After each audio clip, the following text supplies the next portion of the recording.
We've all seen the Terminators in the movies. Slow, menacing machines that advance at a walking pace, blasting plasma bolts and throwing humans around instead of killing them on the spot.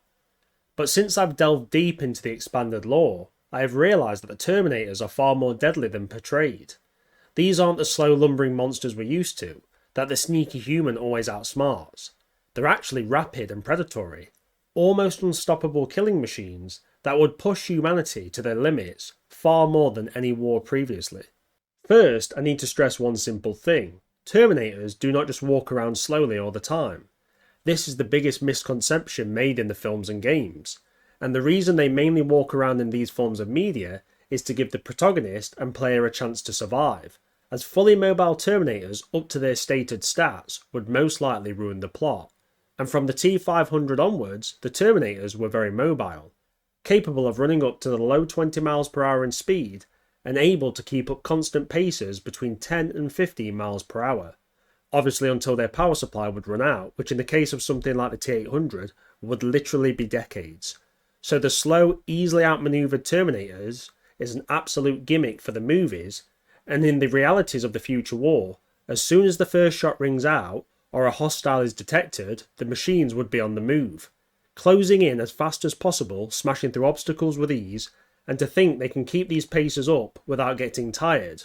This means there's no chance of outrunning them on foot.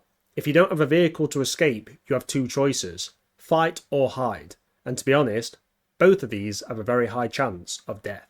If you do choose to fight back and go toe-to-toe with Skynet's legions, well, this is where the speed becomes even more frightening, as the Terminators, especially the T600 series onwards, are capable of moving at rapid pace whilst holding weapons and shooting with very little loss of accuracy.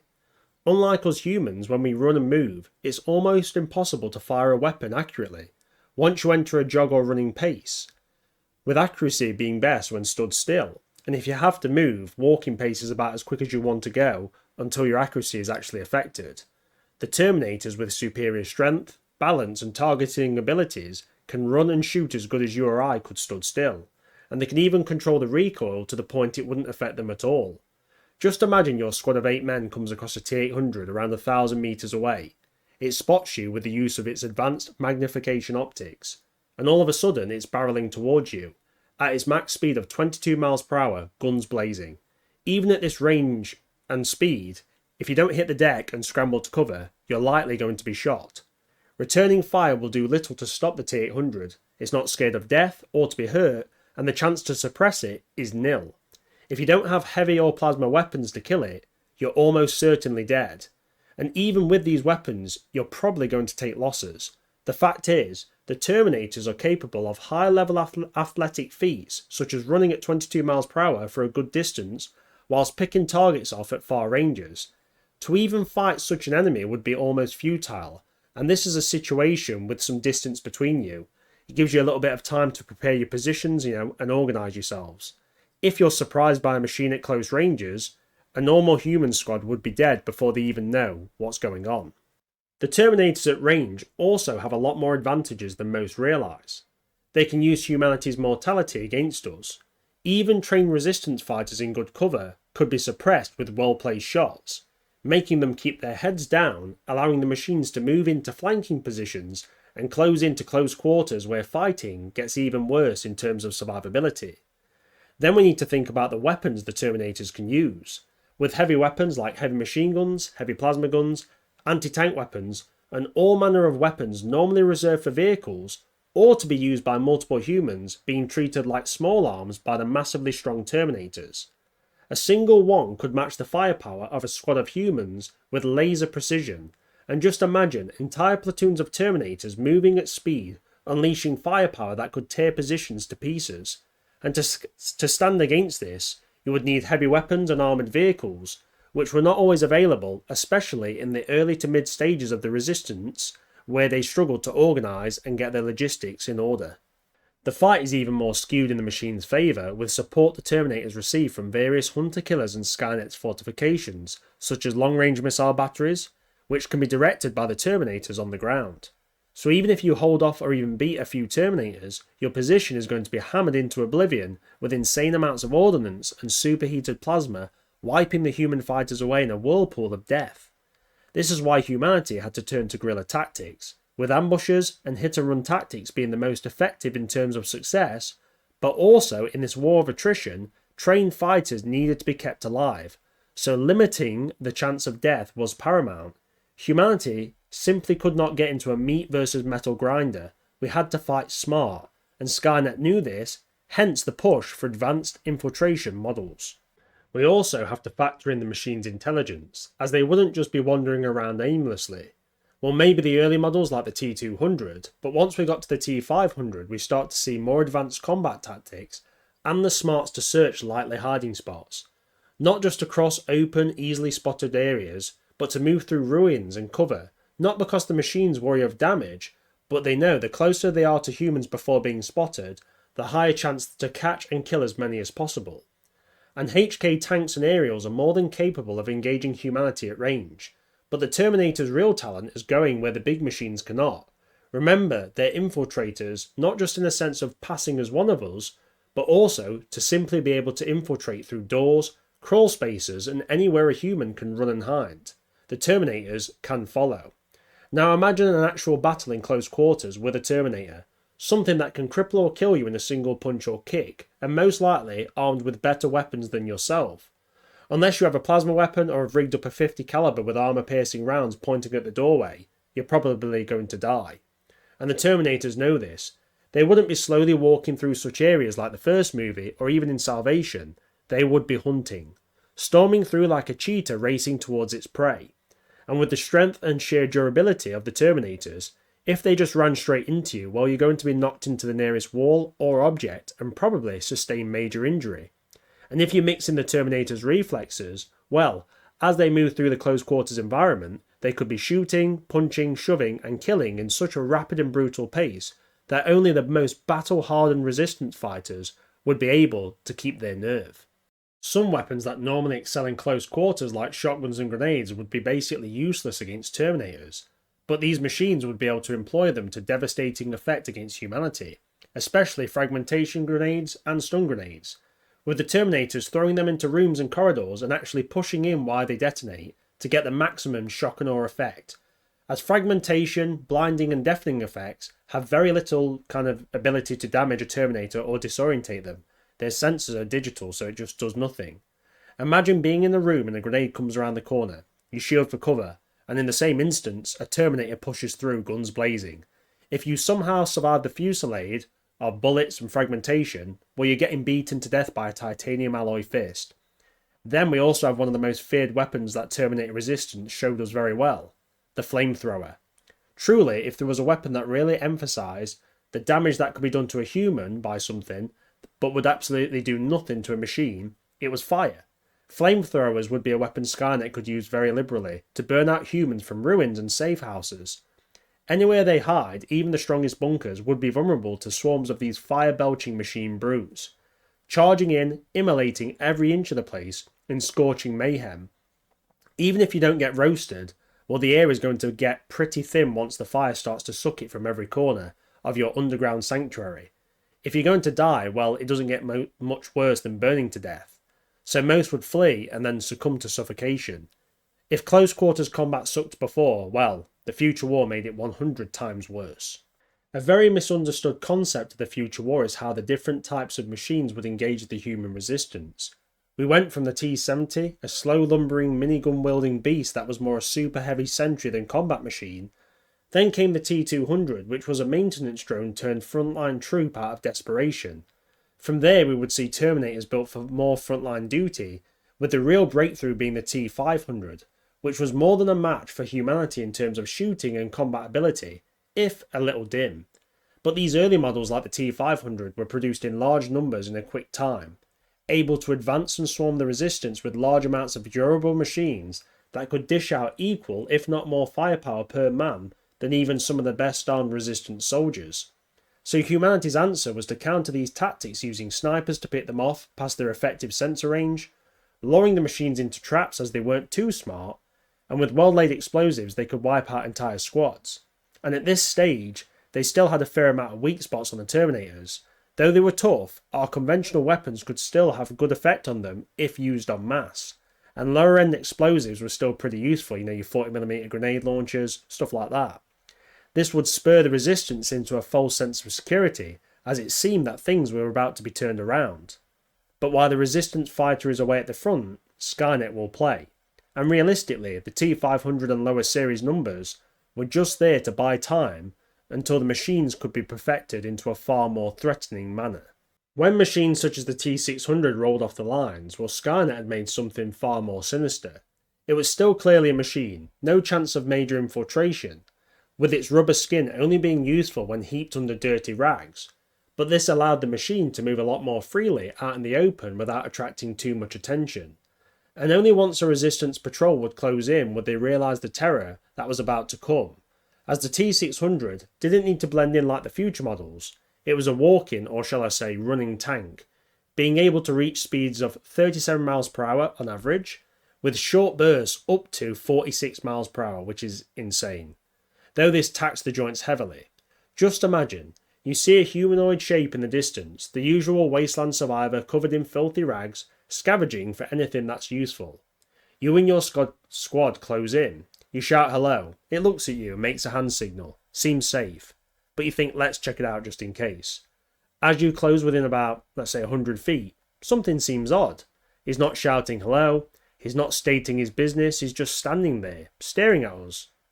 Once you realise that the skin looks a bit funny, the machine bursts forth, quicker than any human has ever ran. Like a fridge with legs, it smashes into you and your men, punching, ripping, and even a cheeky Terminator chuck for old time's sake. Unless you're packing plasma weapons or anti-tank, you're already dead. And if the T-600 had a concealed weapon, like a machine pistol or shotgun, maybe even just a knife, it could rip and shred your squad on the spot without the need for close-range barbarity. Obviously the knife would be close-range, but yeah, it's quite easy for Skynet to give them something like an old MP5 or an Uzi. And obviously this is the T-600 from the original timeline, not the one from Salvation, because that's a big lumbering beast. I love that T-600, but that is very slow. Infiltration is a secondary job for the T-600. Its primary job is to fight and kill. And with these impressive feats of speed and strength, the only major drawbacks were regular malfunctions when it performed at high kind of intensity, like running at 46 miles per hour, which is just crazy.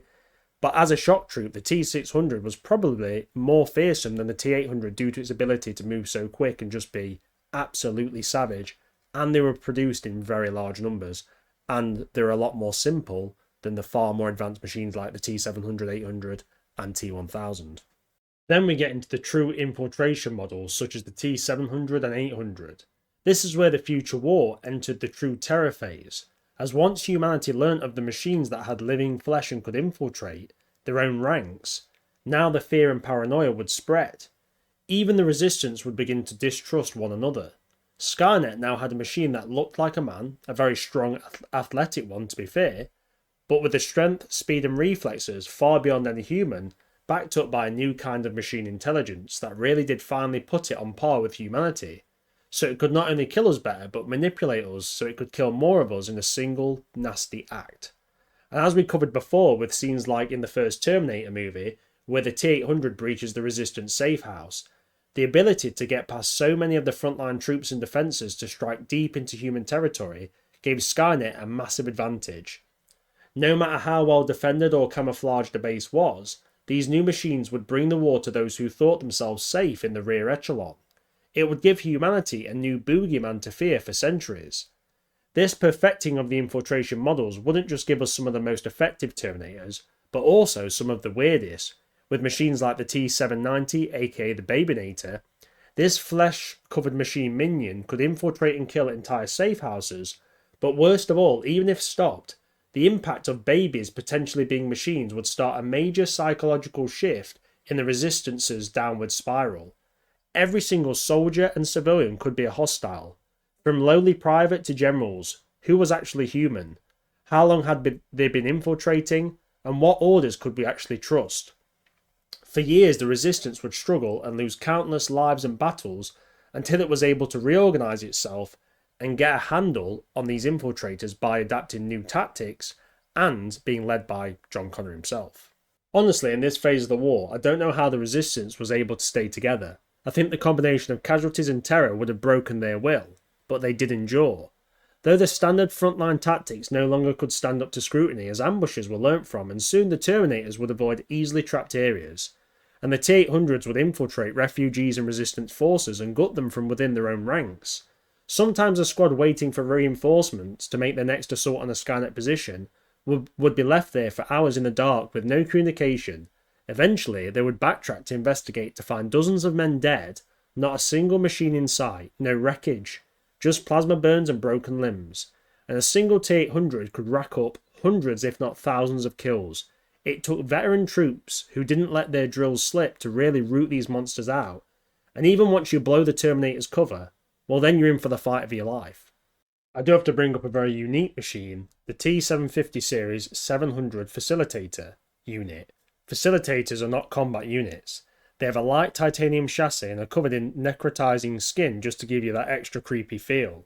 One notable feature of the T-750s is their experimental adaptive learning software, which enables them to learn and extrapolate from interactive contact, comprehending human mannerisms and idiosyncrasies. Among the Terminator models, the Facilitators possess more autonomy than any previous iteration. The modified T750 chip they have is a direct precursor to the Series 800 neural net processor. Notably, this chip is permanently set to read and write mode, enabling them to learn and even mimic empathy. And according to survivors, this trait can be exploited to gain a T750's trust and escape. Now, what's interesting about this unit? They were used to learn and obviously advance Skynet's infiltration program to some even more horrific things, but also to manipulate resistance forces, because once these learn, they could be used to, for instance, manipulate communications, rewrite orders, maybe drag resistance fighters into an area that was easy to kill them. These facilitators are lethal, and a lot of the time they would come up with plans and pass them on to T-800s that had already infiltrated into the resistance and say, right, this is the key target. If you say this, and make him do this, we can probably break through the line here and wipe out several bases because we'll be able to take out the comms, sabotage valuable things. So this kind of psychological and sabotage warfare was massively effective, and Skynet probably should have put more resources into it. But yeah, it's a very cool model of the Terminator series. I really like the facilitators. I need to look into them more in the future, to be honest. So something like the T-800 didn't scare you enough. Well, as the future war went on, the T-series just got even more dangerous, with something like the T-900 being built to hunt down rogue Terminators.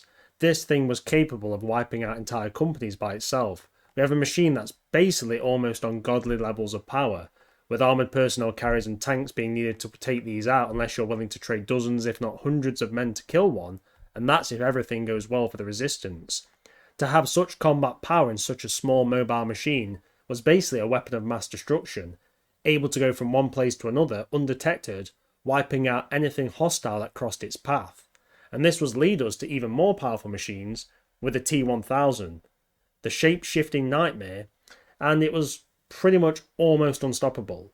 It was super intelligent and had the ability to shift and mimic objects and people, and the T-1000 was the silent assassin that Skynet obviously sent back in time in Terminator 2. The real threat of the T-1000 though was its combination of intelligence and abilities. This thing could go on mass murder sprees, killing hundreds, thousands, tens of thousands. If it kept itself secret, there was basically very little you could do to combat it. Yeah, you could take it out with plasma, but that's if you could locate it. If it wasn't mimicking one of your troops, it could even mimic, parts of walls, certain items, if they were large enough. It truly was a god machine because its powers were just insane. It could creep through tiny gaps in walls. I'd obviously suggest looking at my T-1000 video for the full breakdown, but Skynet was pumping out stuff that was just so deadly and dangerous. Actually, Skynet even feared the T-1000. And that's where the future war obviously just gets even more nasty. And if we'd seen Skynet make more of these T-1000s, yeah, they were a bit unpredictable.